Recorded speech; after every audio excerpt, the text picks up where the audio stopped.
मराठी बोलो तभी मैं तुम्हारे हाथ से पिज़्ज़ा लूँगा। तुम मराठी बोलो तभी मैं तुम्हें अपनी ऑटो में बैठाऊँगा। महाराष्ट्र में कौन सी लैंग्वेज बोली जाती है? साहब, महाराष्ट्र में तो सारी लैंग्वेज बोली जाती है। तब तक एक ज़ोरदार चाटा उस व्यक्ति के गालों पे पड़ता है और फिर उससे पूछा जाता है कि अब बताओ महाराष्ट्र में कौन सी भाषा बोली जाती है। तो फिर वो व्यक्ति हाथ जोड़ के डर से बोलता है मराठी। दोस्तों, ये आजकल चल रहा है महाराष्ट्र के मंत्री योगेश कदम का भी एक बयान बहुत तेजी से वायरल हो रहा है, जिसमें वो कहते थक नहीं रहे हैं कि महाराष्ट्र में रहना है तो मराठी बोलनी पड़ेगी। और ये हिपोक्रेसी की ये सीमा देखिए कि वो जब ये चीज़ बोल रहे हैं तो वो खुद इस चीज़ को हिंदी में बोल रहे हैं। राज ठाकरे की पार्टी मनसे के कार्यकर्ताओं ने एक दुकान में घुस के एक व्यक्ति को सिर्फ इसलिए पीट दिया क्योंकि उससे पूछा गया कि महाराष्ट्र में कौन सी भाषा बोली जाती है, और उसने हंसते हुए जवाब दिया कि साहब, महाराष्ट्र में तो हर एक भाषा बोली जाती है। तो उसको एक जोरदार तमाचा जड़ दिया राज ठाकरे के कार्यकर्ताओं ने।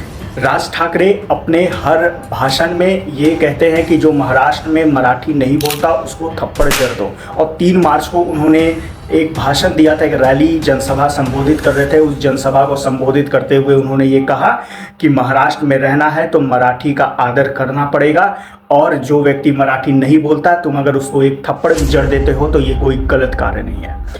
देखिए, किसी भाषा की इज्जत करना और उस भाषा को ज़बरदस्ती किसी के ऊपर थोप देना इज़ 2 डिफरेंट थिंग्स।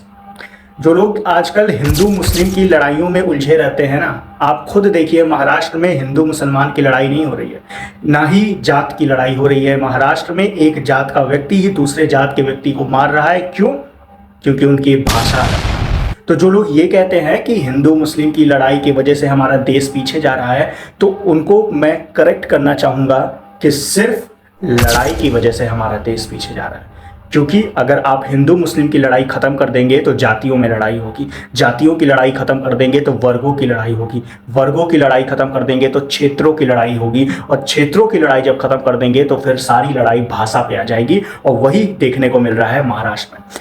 और ये जो राज ठाकरे हैं, इनकी पॉलिटिक्स चल रही नहीं है, तो ये अपनी गंदी पॉलिटिक्स के नाते, थोड़ा सा लाइमलाइट में आने के नाते, फेम हो और फेमस होने के लिए ये इतनी छोटी हरकतें कर रहे हैं। और इनका बयान है जो कि इन्होंने सीधा मंच पे खड़े होकर कहा था कि जिसको मराठी नहीं आ रही है अगर तुम उसे थप्पड़ भी मार दोगे तो वो गलत नहीं है। मतलब हिंसा का पुरजोर तरीके से प्रचार किया जा रहा है। एक तरफ आप हिंदू राष्ट्र की बात करते हो, दूसरी तरफ हिंदू आपस में लड़ रहे हैं, सेम जाति के लोग आपस में लड़ रहे हैं, एक वर्ग के लोग आपस में लड़ रहे हैं। क्यों?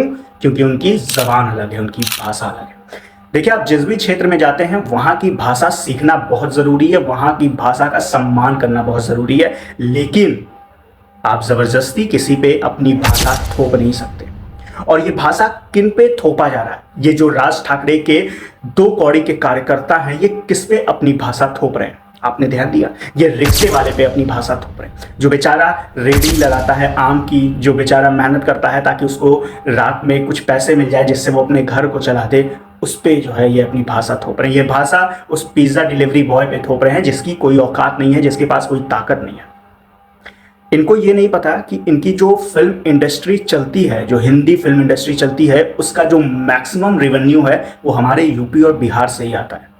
आज इनके मुंबई में जो इंडस्ट्री चलती है, जो सारी प्रोडक्शन की चीज़ें होती हैं, वो सारी चीज़ें ठप हो जाए अगर यूपी और बिहार वाले महाराष्ट्र को बॉयकॉट कर दें। ये एक रिक्शे वाले पे दबाव बना सकते हैं कि तुम मराठी सीखो, लेकिन ये बड़े बड़े सेलिब्रिटी जिनको मराठी का म भी नहीं आता है, ये उन पे दबाव नहीं बना सकते। ये सड़क चलते बेचारे गरीब व्यक्ति को 2 थप्पड़ मार सकते हैं, उसको जलील कर सकते हैं, तुम्हें मराठी सीखनी ही होगी, तुम्हें मराठी बोलनी होगी, ये वाक्य बोल सकते हैं।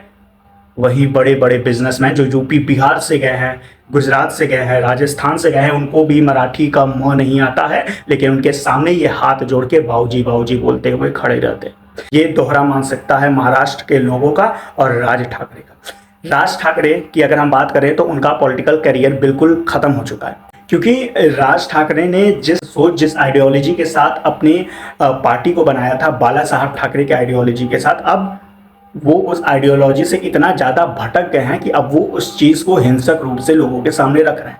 और इनको भी पता है कि अब इनका पॉलिटिकल करियर जीरो भी लोगों के आते हैं इनके निगेटिव में चल रहे हैं। अगर आज ये कहीं से चुनाव लड़ते हैं तो इनकी जमानत जब्त हो जाएगी। ऐसी चीज़ें, ऐसी चांसेस, ऐसे सिचुएशंस आ गए हैं। तो ये अब मराठियों के साथ इमोशनल गेम खेल रहे हैं, भाषा को लेके इमोशनल गेम खेल रहे हैं। राज ठाकरे में अगर इतना ही दम है तो वो जाए ना और शाहरुख और सलमान को बोल के दिखाएं कि तुम मराठी बोलो। वो जाए ना अमिताभ बच्चन को थप्पड़ जड़ के दिखाएं। वो जाए ना रणबीर कपूर को फिल्म से निकाल के दिखाएं। वो जाए ना बड़े बड़े सेलिब्रिटी के सामने कुछ बोल के दिखाएं। वो जाए ना मुकेश अंबानी को बोल के दिखाएं कि तुम महाराष्ट्र में रहते हो तो तुम मराठी बोलो। नहीं बोल पाएंगे। क्यों? क्योंकि उनको भी पता है उनकी इतनी हैसियत नहीं है, इतनी औकात नहीं है कि वो उनको कुछ बोल सकें। हाँ, उनकी इतनी औकात है कि वो एक ठेले वाले को थप्पड़ जड़ सकते हैं, उनकी इतनी औकात है कि रिक्शा चलाने वाले को थप्पड़ जड़ सकते हैं, लेकिन उनकी इतनी औकात नहीं है कि वो बड़े बड़े सेलिब्रिटी को कुछ बोल सके। और अगर इतनी ही ताकत है तो जाओ बॉलीवुड इंडस्ट्री बंद करवा दो, क्योंकि वहाँ पे फिल्में मराठी में नहीं बनती, हिंदी में बनती हैं। जाओ बॉलीवुड से, हिंदी मूवी से जो महाराष्ट्र को एक इकोनॉमिक पावर मिलता है, एक इकोनॉमिक स्ट्रेंथ मिलता है, तुम उस हिंदी इंडस्ट्री को बंद करा के दिखा दो, तुम्हारी कमर टेढ़ी हो जाएगी। इसलिए अपना जो रौब है और अपने कार्यकर्ताओं से जो उनका रौब है उसको वो सीमित कर ले। और अगर दम है, मराठी सिखाना है, तुम्हें मराठी को थोपना है, तो बड़े लोगों को भी थोप पे दिखाओ, छोटे पे ही अपना ये मत दिखाओ ताकत। बड़े लोग के पास जाओ, उनके ऊपर भी मराठी थोपो, ठीक है।